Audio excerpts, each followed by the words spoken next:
Yes, my dear student, class 10. Okay. Today we discuss your next chapter.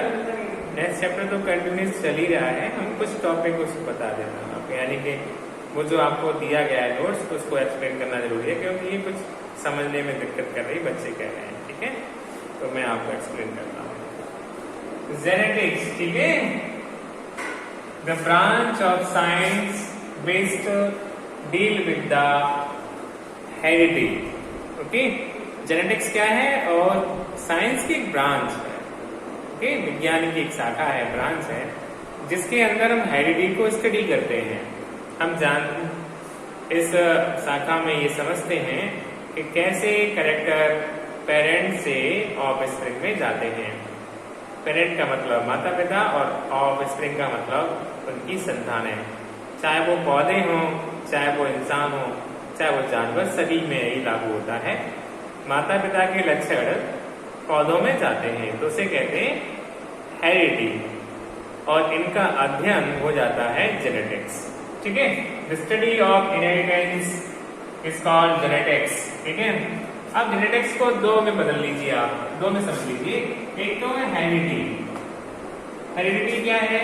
The transmission of character from generation to the next generation. Generation मतलब parent, क्या हो गए आपके? ये parent हो गए।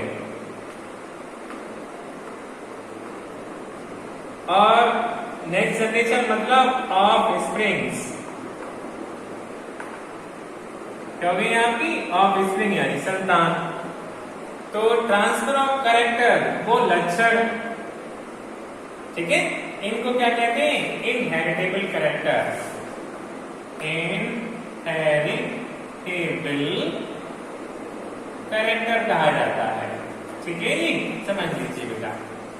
तो the transmission of character from generation to the next generation is called heredity. ठीक है, हेरिडिटी क्या है? ट्रांसमिशन है किसका? कैरेक्टर का। कहां से? फ्रॉम जनरेशन यानी parental generation to the next generation यानी कि ऑफस्प्रिंग में। ठीक है, तो heredity is the transmission of character from generation to the next generation. ठीक है जी, तो ये तो हो जाती है आपकी हेरिडिटी। माता पिता के लक्षण संतानों में जाना वंशानुक्रम कहलाता है। क्या कहते हैं इसको? वंशानुक्रम, हिंदी में कहा जाता है वंशागति। ठीक है, तो इसे कहा जाता है हेरिडिटी। और कैरेक्टर जो होते हैं वो इनहेरिटेबल कैरेक्टर ही होंगे, इनहेरिटेबल कैरेक्टर। ठीक है, आगे बढ़ेंगे आप जर्मप्लाज्म। ठीक है, यानी जर्मप्लाज्म का मतलब जो कैरेक्टर हमारे डीएनए में है, जीन में है, ओके, उनको कहते हैं इनहेरिटेबल कैरेक्टर। ये कोई जरूरी नहीं है कि पहलवान का बच्चा पहलवान ही हो। तो पहलवान कब हो गया? जब उसने ज्यादा खाया पिया, कसरत की, तो पहलवान हो गया। कोई भी इंसान पहलवान बन सकता है, दूध खाए, बादाम खाए तो मस्कुलर हो जाएगा एकदम। तो वो चीज जनरेटिव नहीं है, वो सोमेटिव है। कैसी है? सोमेटिव। उसकी देह तक ही संबंधित है, उसके अंदर जीन तक संबंधित नहीं है।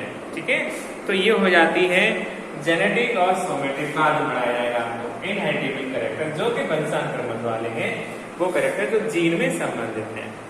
ठीक है, तो ये हो गया आपका अगला वेरिएशन। वेरिएशन, ठीक है, विभिन्नताएं जो होती हैं, the difference in the character between the parent and offsprings. लक्षणों में विविधता जो कि माता पिता और संतानों के बीच।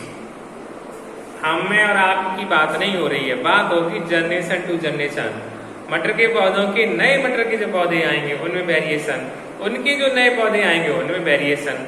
तो एक सिस्टम में यानी कि पेरेंटल जनरेशन से और नई नेक्स्ट जनरेशन है, उसमें अगर कैरेक्टर डिफरेंट होते हैं तो उन्हें कहा जाता है वेरिएशन। क्या कहेंगे? वेरिएशन। जो कैरेक्टर आप में नहीं है, आपके बच्चों में दिखाई दे रहे हैं, या आपके माता पिता में नहीं, आप में दिखाई दे रहे हैं, तो उनको वेरिएशंस कहते हैं। क्या कहेंगे? वेरिएशन।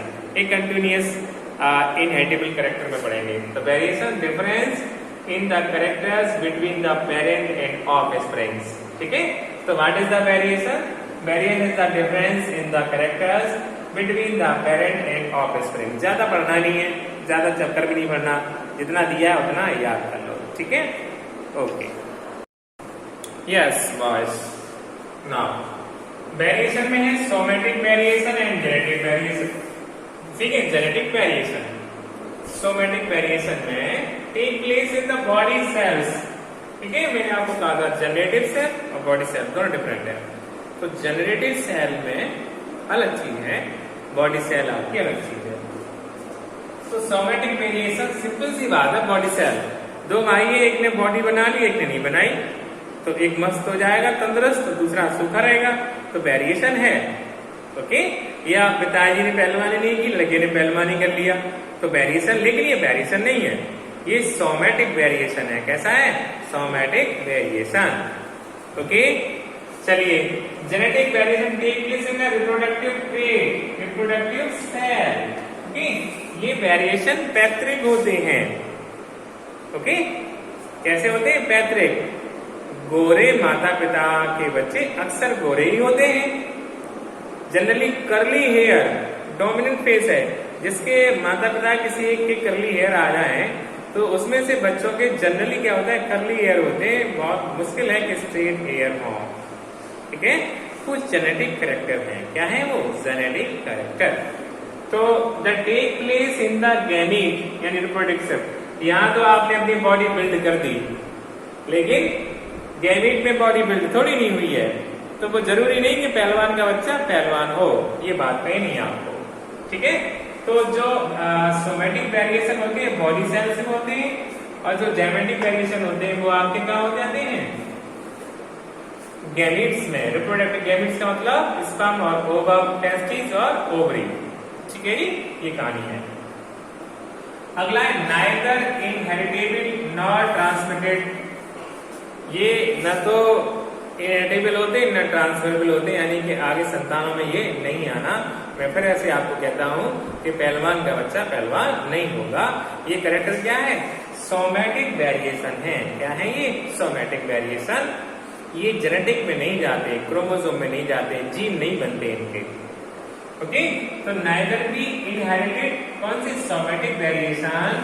नाइदर बी इनहेरिटेड और नॉर बी ट्रांसमिटेड। ट्रांसमिटेड का मतलब फ्रॉम पेरेंट टू ऑफस्प्रिंग, माता पिता से संतान। अगला है inheritable as well as transmitted. Inheritable as well as transmitted. जो लक्षण आए हैं माता पिता में वो बच्चों में भी जाएंगे। ठीक है, जो आपके जेनेटिक वेरिएशन होते हैं जो आपके अंदर हैं वो आपके बच्चों में भी आएंगे, ये निश्चित होता है। ऐसे वेरिएशंस को हम कहते हैं जेनेटिक वेरिएशन। क्या कहेंगे? Genetic variation. ठीक है, चलिए, तो इनहेरिटेबल या inherited and inherited as well as transmitted. कौन ट्रांसमिटेड हो रहा है? Genetic variation. ठीक है, दोनों तरीका समझ लो। या जेनेटिक वेरिएशन वे होते हैं जो इनहेरिटेड होते हैं और ट्रांसमिटेड होते हैं, या इनहेरिटेड और ट्रांसमिटेड होने वाले वेरिएशंस को आप जेनेटिक वेरिएशन कहते हैं। ठीक है, दोनों तरीका से समझ लीजिए। अगला है also known as acquired trait. Acquired trait आपने 9th क्लास में सीखी होगी। Acquired immunity. एक्वायर्ड इम्यूनिटी का मतलब होता है कि आप तक ही सीमित है। एक्वायर्ड का मतलब आप में ही सक्षमता है उसकी, आपके बाद उसका इनहेरिटेंस नहीं होगा। तो एक्वायर्ड होता है गेन करना। क्या किया है? गेन। और ये गेन आप तक ही सीमित है। कहां तक सीमित है? आप तक सीमित है। ओके, तो गेन ट्रेट होते हैं। गेन ट्रेट मतलब कोई अच्छा रेसर है, अगर जेनेटिक है तो अलग बात है। ठीक है, जैसे सुनीता और गीता फोगाट पहलवान थे आपके, ठीक है, गोल्ड जीत के आई थी जो ओलंपिक में। तो वो जेनेटिक मान सकते हैं थोड़ी सी पहलवानी, क्योंकि उसके फादर भी थे, लेकिन प्रयास बहुत था उनका। ठीक है, तो करेक्टर जो कुछ जेनेटिक हेरिडिटी होते हैं, साइंटिस्ट के बच्चे अगर साइंटिस्ट बनना है तो हेरिडिटी कही जाएगी, ऐसी बात नहीं। ठीक है, तो also known as the gain trait. कैसे हैं? जनरली गेन ट्रेड में आ जाते हैं सोमेटिक आ जाएंगे। कैसे आ जाएंगे? सोमेटिक जो होते हैं, गेन ट्रेड होते हैं, वो उसी इंसान तक सीमित रहते हैं। सोमेटिक कैरेक्टर उसी के साथ खत्म हो जाएंगे, आगे इनहेरिटेड नहीं होंगे, तो वो कैरेक्टर आपके आते हैं सोमेटिक। आपको दोनों तरीका से समझना है। Okay, also known as inheritable trait. Inheritable, ये तो निश्चित है कि जेनेटिक जो वेरिएशन होंगे वो माता पिता से बच्चों में अवश्य जाएंगे। ठीक है, बहुत सारे कैरेक्टर हम लोगों ने पता कर रखे हैं, साइंटिस्ट लोगों ने पता कर रखे हैं। ठीक है जी, तो इस तरीका से आपका ये हो जाता है जेनेटिक वेरिएशन और सोमेटिक वेरिएशन। ट्रेड मीन्स हो जाता है लक्षण जो एक दूसरे डिफर है। दूसरा है आपका तो बोरिंग ऑफ कितना, कान में महिलाओं के छेद किए जाते हैं, कान छेद किए जाते हैं, फिर भी जो बच्चा होता है वो बिना छेद वाले कान का ही पैदा होगा, निश्चित है। दूसरा, आपने कुत्ते की वैरायटी देखी होगी, इसकी पूंछ काट देते हैं, डाबरमैन फेमस होता है, डाबरमैन का डॉग जो स्टाइल है उसकी पूंछ काट दी जाती है। ठीक है, इसमें ऐसा नहीं होता। ह्यूमन हार्ट, बौने माता पिता के अक्सर बच्चे बौने ही होंगे, अगर माँ और बाप दोनों बौने हैं तो बौने के चांस ज्यादा रहते हैं, और ये निश्चित भी है। स्किन कलर, ज्यादातर काले जो हैं उनके बच्चे काले होंगे और गोरों के जो है गोरे होंगे, ये एक इनहेरिटेबल कैरेक्टर है। ठीक है, so these are all about the somatic variation and genetic variation. Thank you very much.